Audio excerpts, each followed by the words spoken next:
Well, typical ones for the Aaronic priesthood. But then after I got married, they made me an elder. And through those first years, where I was college and then moving,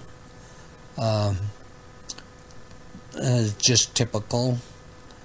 After we moved back to Pocatello from Twin Falls, we built a home, moved out of the trailer and built a home up on El Rancho, and was there for that home, I guess, good 16 years or 15 years. And during that time, then we had the stake dividing several times, so I was called to be a clerk several times, and then I got the call to be a stake 70, and they made me a 70 at that time then, and our stake,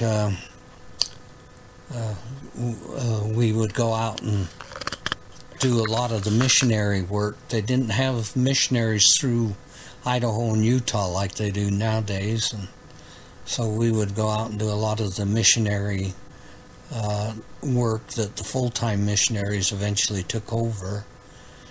And then they when they started putting full-time missionaries out, they stopped stake missionaries, and the stake they became then the general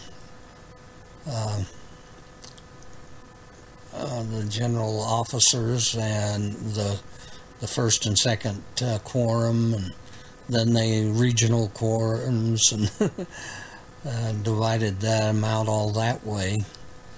And the stake 70s, then, that as they were taken out of service, they depended a lot on their age. They could either go back to being an elder or go on to be a high priest. And I went on to the high priest at that time, and then as a high priest I got one little job that only lasted for just a short time. They when they started to put the the old mutual program under the Aaronic priesthood program, they had to have a transition on that, and they created a job that was called Director of the Aaronic priesthood.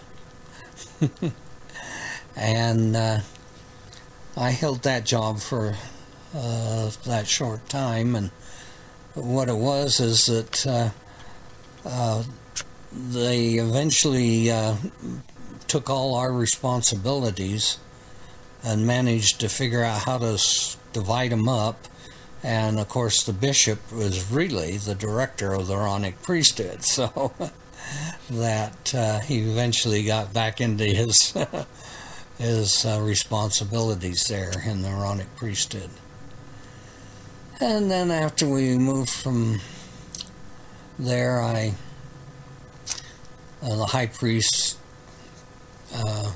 leadership some, and then I started getting too old for them. That's just regular service after that.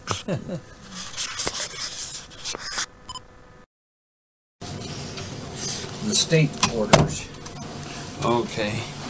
Because I had them, like I say, about 3 copies, you know. Yeah. And spend them. Have to spend them. So right now things have eased up a little since we got this house on no having to pay. Yeah, the reverse mortgage. So I've got one whole set except Wisconsin. Oh, I see. Can't get any Wisconsins out here. Huh. And then I started a second set. And then after it started getting hard to get the second copies, then I started collecting a third. Yeah. And I just got hit and miss of them. Yeah. So like you, trying to set up 3 sets. I got a box full of pennies. The That's old good. wheat stock pennies. I do have every once in a while one would show up, and I do have maybe a couple. Oh, I've got another one. What was it called? Eagle Scent. Those real old ones are all packed away. Where did you get it? From my dad. Yes. I don't remember why, but there was some reason that he gave it to me. And before he died, I don't know. He was getting old in age, so. I see. It looks like they're from like the 1850s. You can't read the date on it or anything. A lot of the characters are wore off. Well, that's even probably before him, before his time. Oh yeah, he was born in the 1890s. I found it. A large cent. What? A large cent. Is that what you found out there? Yeah, one of those. Okay. But I traded it off to somebody for some other coins and got the value at the time, which was pretty good. But now it'd be worth a fortune. Yeah. Well, you never know. And then, of course, during the times I've had to spend.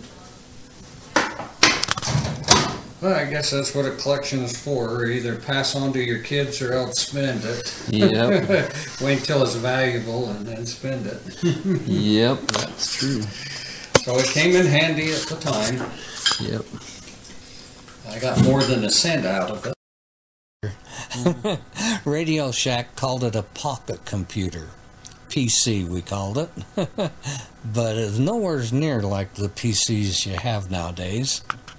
It was in competition with the programmable calculators that came out for the engineers and the scientists and that. And but those the manufacturers could program their stuff on strips, and then you'd read that in, and just had to learn what programs came with it. Or that you could buy. On the Radio Shack PC, we actually in BASIC could make a program that we could run on the little computer, but it only had a display of a dozen characters and had a small printer that you could run off on a cash register receipt type paper. So it wasn't all that fancy, and but it was pretty good competition for the I thought for the calculators, but the calculators won out, and they quit making the Radio Shack quit making that and went into the actual PCs. The next one I bought was a Commodore 64, which was advertised as the first home computer that you could buy for less than $300. And 64 was denoted on it because it had 64K of memory. And we had a little converter box that we could, instead of a monitor, we could put it on the television set. And our kids had fun with it. And I tried to do a little of the bookkeeping and that on it, and even some of my record keeping in the 70s as a secretary. And but the printer was a dot matrix, which had an array of four rows, or let's see, yeah, 4 rows, or nine rows and 4 columns. And they'd use that as little pinpoints to create the characters. So it wasn't very sophisticated or fancy, but it got me through those years. Then after that, went a while, never got anything new until finally in the businesses, even though they had the big IBM computers, or medium-sized computers, they managed to get networking on it, local area networking, and they could hook the small computers up to the large computer by replacing the monitors that they used to have with those computers. And then so I went on through working various places, and that as those improved, which were what you know now as the PCs. That's I kind of collected some of them as that I used for work, as they would become outdated, and the company would want to get rid of them. Most of the time they just give them away, and but sometimes they would sell them. And so I went through the I had IBM compatible. They were what for IBM? The IBM PC. IBM PC, yeah, that was the first one. Other companies started making game machines and that I never really owned any of those. I liked the PC because you could play the games and write your own programs. And well, anyway, there were several levels of them. Yeah. And then they became denoted mostly by their operating systems. Yeah. Before, every computer had its own operating system, but then after IBM developed and got Microsoft, yeah, Microsoft kind of took over the business, and so then Microsoft kept advancing. Like then when Microsoft split off, they started into Microsoft 3, and Microsoft went advanced up with that until finally got Microsoft XP. I've got several of those levels up to the XP, and I've got an computer with an XP on it. A couple of those, in fact, 1, 2, 3, 4. And then so altogether, I've got over a dozen computers, the various stages, and most of the stages were denoted by their operating system and the amount of in-core memory and the amount of disk drive, that size of the disk drive they had. And through that time, they had floppy disks. And some of the floppy disks were 9 inches square, and then they developed one in a plastic case that was 4.5 inches, and then they got to the hard disks inside the machine, kind of supplementing memory with that. So then they got them up now. After all those sizes, I finally got me a laptop. It's a mini laptop, and that nowadays they've got more memory than I have.